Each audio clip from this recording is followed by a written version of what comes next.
Peace, y'all. This is Osa. So I had some thoughts about the Super Mario Brothers movie. I don't know if you've seen it already. If you've seen it already, well, there may be a spoiler alert in here, but not really. I ain't gonna tell the whole movie. However, if you're still watching this, then let's talk about it. So the Super Mario Brothers was interesting. I was curious as to how they were gonna make it modern because of the traditional storyline is kind of old school. And I think that they did a really good job. One of the things that I think that they did really good is describing the typical archetypes of most men in the movie. The three main archetypes mainly being the alpha male, the beta male, and what is a little less known is the sigma male. And I'll go through each and how they were reflected in this movie. So you have the different characters. Mario obviously is the main character, and his brother Luigi. They're kind of the main characters. But Mario is probably more of what would be called the Sigma male. And the Sigma male is something I just learned about recently, but it resonates with me a lot. A lot of the descriptions that I've seen resonate with me a whole lot.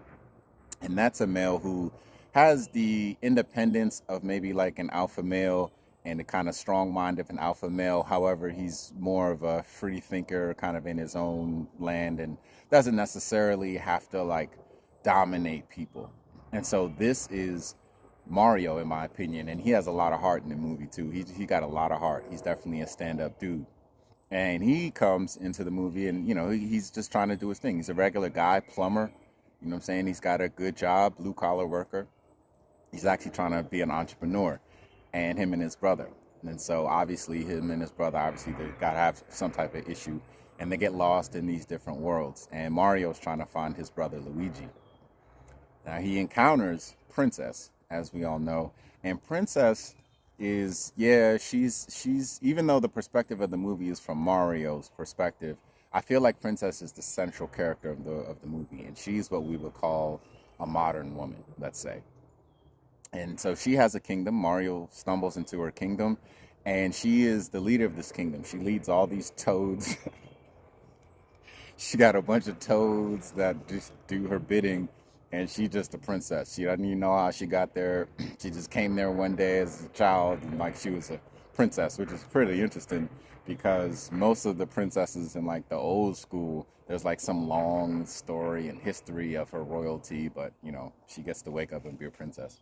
Anyway, their worlds meet not only because of Luigi, Mario trying to find Luigi, but also because King Koopa is about to come and destroy Princess's kingdom. Just obliterate it because she ain't got nothing but a bunch of toads.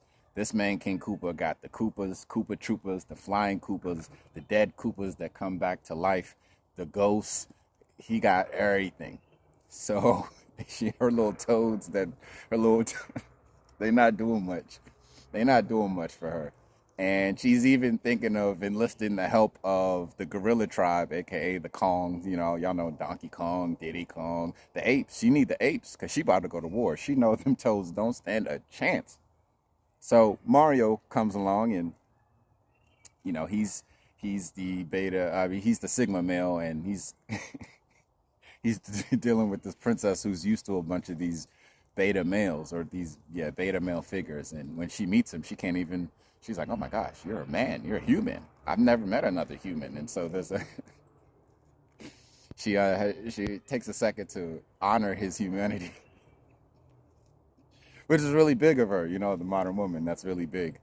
And she needs Mario's help, but doesn't immediately want to say that because she needs to put him through tests first to see if he's worthy.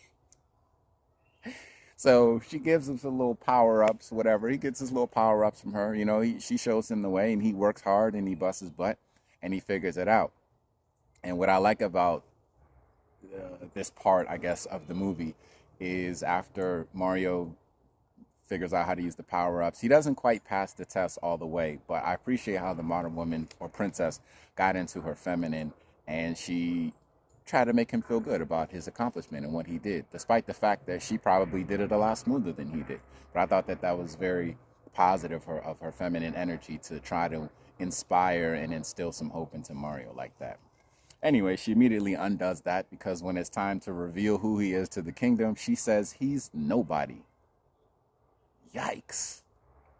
Anyway, Needless to say, she obviously realizes that she needs him, and she has to go to the Kongs, right? She got to go talk to the gorillas. Not only does she not have anybody but a bunch of toads to go with, she probably realizes her best bet is to go to the Kongs with a man, which does end up coming in handy because that man has to fight said monkeys.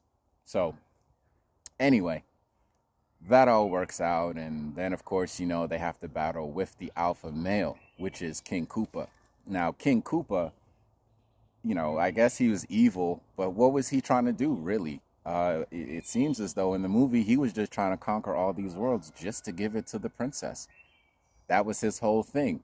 And the princess, obviously, that sounds evil to her because she doesn't want to give up her kingdom in order to have the entire world. She can give up her small kingdom, and this dude Bowser is willing to give her the whole world. I mean, then they made him a real sappy dude in this movie, real sappy alpha male who just wanted to be in love. And what was he gonna do that was so evil? He was gonna force her into marriage, then give her the whole entire world at her fingertips, and other terrible things that these tyrannical men like to do.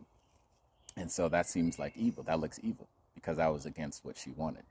But ultimately, he would have provided structure for her. He would provided a queendom for her where she could elevate from a princess to a queen. But I guess that's evil. And needless to say, she is the central character behind all of this, right? Between the alpha male who wants to dominate everything, the sigma male who ain't really beefing with him, he just really wants his brother back, and then the beta males, which are the men around this princess who just make her feel like she's great. But I really thought that it was good in this movie how they brought it all together and really made it modern for these days and times. Anyway, just wanted to share that with y'all. It's your man Osa. Take care. Peace.